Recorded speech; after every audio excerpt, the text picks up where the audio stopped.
À vous, camarades et citoyens, camarades et citoyennes.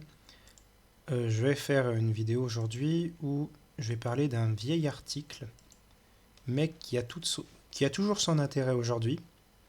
C'est un article qui date du 3 octobre 2022, qui a été écrit par Louis Nadeau pour Marianne, et qui s'intitule Sexiste en France, choisi en Iran, sur le voile, Sandrine Rousseau s'étale. Oui, en parenthèse, quand on peut en envoyer plein dans la gueule d'un Sandrine Rousseau, c'est pas de refus. Évidemment, de façon polie et réfléchie et constructive.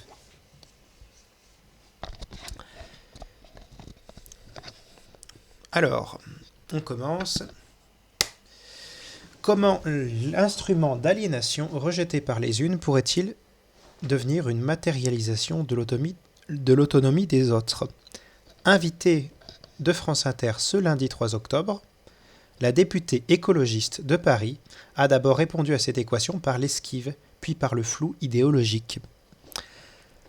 Ne tentez pas cet exercice sans un bon échauffement des ischio-jambiers. Invitée de France Inter ce lundi 3 octobre, Sandrine Rousseau, députée écologiste de Paris, s'est livrée à un périlleux grand écart politique, soutenir les Iraniennes dans leur lutte pour s'émanciper du carcan théocratique, symbolisé par le rejet du voile islamique, tout en se battant pour la liberté des femmes de porter ce même voile en France.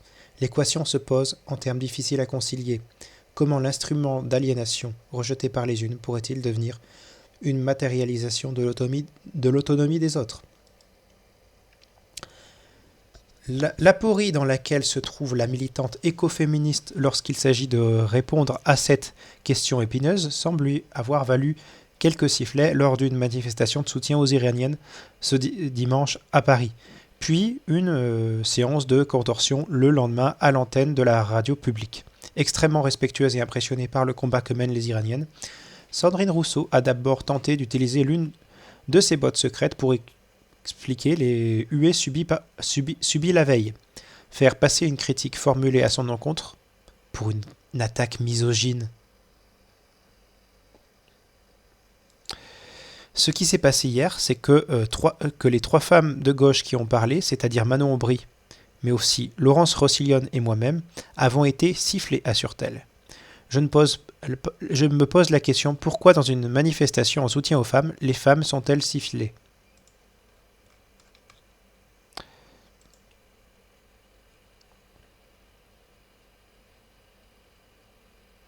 Étrange conception de la politique dans laquelle le genre d'un individu semble compter davantage que ses idées ou ses propos. Et l'écologiste d'ajouter « Il y a eu quelques sifflets pour Olivier Faure et c'est extrêmement faible par rapport à ce qu'il s'est passé sur Manon Aubry, Laurence Rossignol et moi. Je me demande quelles étaient les intentions de ces manifestants ciblant ces femmes. » Pas de chance, Laurence Rossignol, sénatrice socialiste de l'Oise, conteste formellement avoir été visée par des sifflets. Je viens d'entendre Sandrine Rousseau prétendre que j'aurais, comme elle, été sifflée au rassemblement Iran. C'est faux et cette vidéo en témoigne.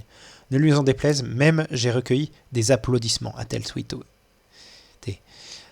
S'ensuit une bataille de tweets dont l'enjeu, quel responsable politique a été le plus sifflé, laisse rêveur. Toujours est-il que l'argument selon lequel les femmes auraient été systématiquement conspuées ressemble à s'y méprendre à une diversion.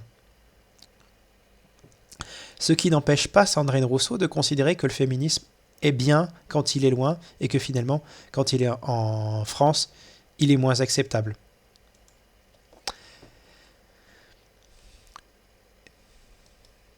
Ce qui n'empêche pas Sandrine Rousseau de considérer que le féminisme est bien quand il est loin et que finalement, quand il est en France, il est moins acceptable. Hélas, le même argument ne semble pas s'appliquer à la lutte contre l'aliénation par la religion, que la gauche représentée par Sandrine Rousseau assimile volontiers à une discrimination à l'encontre des musulmanes, dont on voudrait entraver les libertés parce qu'elles sont femmes. Les propos passés de l'écologiste, rappelés à l'antenne par Léa Salamé, vont en ce sens. Ouvrez les guillemets. Ça me désespère que le corps des femmes et la manière dont elles habillent leur corps soient encore un sujet. On part de cela sans ces femmes. C'est une invisibilisation à un degré qui défie l'entendement. Il y a plein de motivations pour porter un voile. Il y en a qui en portent des voiles. Il y en a qui portent des voiles qui sont juste un embellissement en fait, affirme-t-elle sur LCP le 4 novembre 2021. Interrogée sur une campagne de communication du Conseil de l'Europe promouvant la liberté de porter le hijab, elle ajoutait l'idée de dire qu'on peut porter ce que l'on veut en Europe, moi je trouve que c'est un beau message. Après je suis d'accord pour dire que les trois grandes religions ont ce site commun qu'elles veulent contrôler le corps des femmes et que oui, les religions sont patriarcales. Pour autant, à chaque fois qu'on parle du corps des femmes, à chaque fois qu'on parle de la manière dont on doit l'habiller, on sert le patriarcat vraiment. Lutter contre un symbole du patriarcat reviendrait ainsi à priver les femmes de liberté de la liberté de s'aliéner à ce patriarcat. Suivant cette logique, la légitimité accordée au messager, un homme, ou plus simplement autrui, prime donc sur la pertinence du message. Sandrine Rousseau maintient telle cette analyse à l'heure où Iraniennes et Iraniens meurent parce qu'ils se révoltent contre un ordre dont le voilement forcé est le symbole. Il y a des youtubeuses qui travaillent sur la manière de mettre des voiles pour que ça soit beau. En tout cas, je ne veux pas rentrer là-dedans, balbutie d'abord l'écologiste. Il y a des youtubeuses qui travaillent sur la manière de mettre les voiles pour que ça soit beau. En tout cas, je ne veux pas rentrer là-dedans, balbutie encore d'abord l'écologiste, avant de se reprendre en expliquant. Ce que je veux dire, c'est que quand bien même on considère le voile comme une forme d'asservissement, et ben moi je considère que le voile est un vêtement sexiste, donc je n'ai pas de problème avec ça. S'adresser dans le cadre de la domination masculine aux opprimés plutôt qu'aux oppresseurs, c'est une erreur. C'est toujours une erreur. La logique de l'écoféministe est ici difficile à suivre. Comment les femmes portant le voile peuvent-elles être opprimées si le port du voile est le résultat de l'exercice de leur liberté ? Le brouillard idéologique s'épaissit encore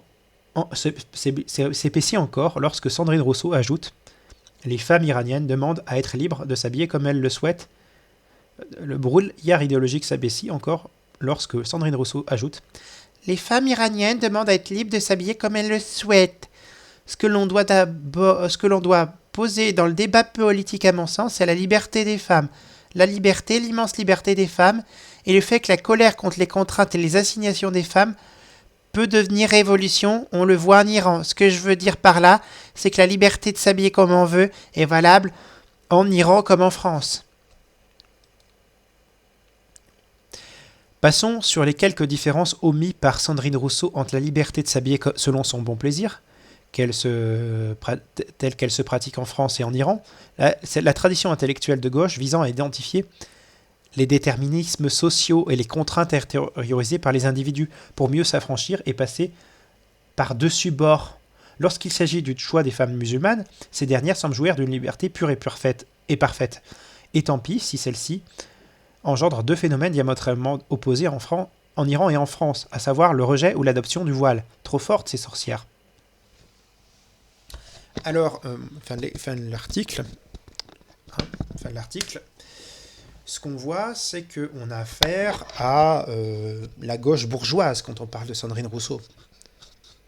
Elle ne sait pas de quoi elle parle. Elle croit que la question fondamentale, c'est de savoir comment les femmes s'habillent, alors que la question ici, c'est la façon dont la religion, dont l'islam, comme le christianisme ou le judaïsme, a tendance à conditionner les gens pour les soumettre. Enfin, la pression sociale qu'exercent les religions est liberticide. Et là, dans ce cas-là, précis, elle est liberticide pour les femmes. Il y a beaucoup de contraintes. La religion musulmane, comme la religion chrétienne et juive, c'est la même chose, c'est le même bouquin à la base, sont sexistes. Considèrent qu'une femme, c'est la moitié d'un homme. Ève, dans la Bible qui est le livre des juifs, des chrétiens et des musulmans, c'est la moitié d'un homme, c'est la moitié d'Adam. Et là, la question avec le voile, c'est que c'est un vêtement religieux. C'est pas la question d'un accessoire de mode, ça on s'en fout. On s'en tape.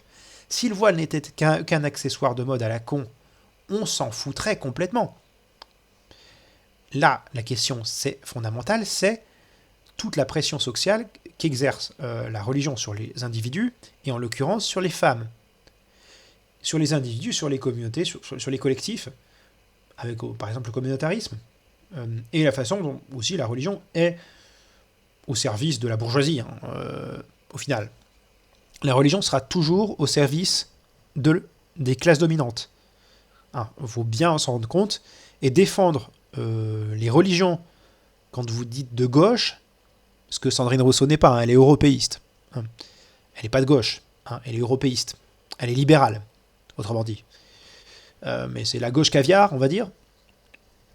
Défendre les religions ou les communautés religieuses, ce n'est pas émancipateur. La religion n'est pas émancipatrice. Philosophiquement, c'est un idéalisme, c'est l'inverse du matérialisme, c'est une conception du monde qui n'est pas scientifique, qui est fondée sur que chit nada, sur un imaginaire tordu. Enfin, les religions, c'est ça. Il y a des religieux qui vont à l'encontre du dogmatisme qu'impose leur religion, qui sont des religieux républicains. Mais manifestement, Sandrine Rousseau ne l'est pas républicaine. Sandrine Rousseau n'est pas républicaine. Sandrine Rousseau est européiste, elle est libérale, elle est communautariste, elle est bourgeoise surtout. Elle défend les privilèges de sa classe. Donc, ne croyez pas que Sandrine Rousseau défende les femmes ou l'environnement. Bon, l'environnement, c'est une autre question, parce que là, il est question de la liberté des femmes. Qu'elle ne défende un progressisme, étant donné qu'elle défend les réactionnaires religieux, aux dépens des femmes, en l'occurrence, qu'elle prétend défendre. Là, vous n'avez pas d'intérêt émancipateur dans du côté qui vont du côté de Sandrine Rousseau. Voilà, elle est ridicule de base, mais voilà. C'est un exemple de cette bourgeoisie soi-disant progressiste qui est en fait réactionnaire. Elle est à la fois économiquement avec l'Europe, avec le fédéralisme européen, et avec la religion, où elle est du genre à flatter les réactionnaires religieux, prétendant être progressiste, féministe. Je suis désolé, mais elle ne l'est pas. Elle ne l'est pas progressiste. Au sens noble du terme, j'entends pas le postmodernisme ou le libéralisme culturel actuel, qui est l'exact inverse d'un progressisme réel. Mais voilà, toujours est-il que c'est assez marrant le niveau de ridicule dans lequel tombe cette Sandrine Rousseau. Dire qu'elle a un diplôme, qu'elle est prof d'économie, cette dame. Je me demande si, à force, si c'est pas plus du buzz et de l'opportunisme ou de la malhonnêteté que de la bêtise. Les deux sont pas incompatibles. Peut être bête ou intelligent à différents niveaux. Alors, quand on voit la gueule de certains membres de groupe Écologie Vert, quand on voit ce que sont certains membres de groupe Écologie Vert sur le plan de leurs idées, sur le plan du nombre de bêtises qu'ils sont capables de dire à la fois, l'intelligence, bon. Le côté anti-nucléaire, par exemple. Bravo les centrales à charbon. Bref. Je vous mets le lien en description et sur ce, camarades et citoyens, je vous souhaite de bien prendre soin de vous. Raison, égalité, camarades, nous vaincrons.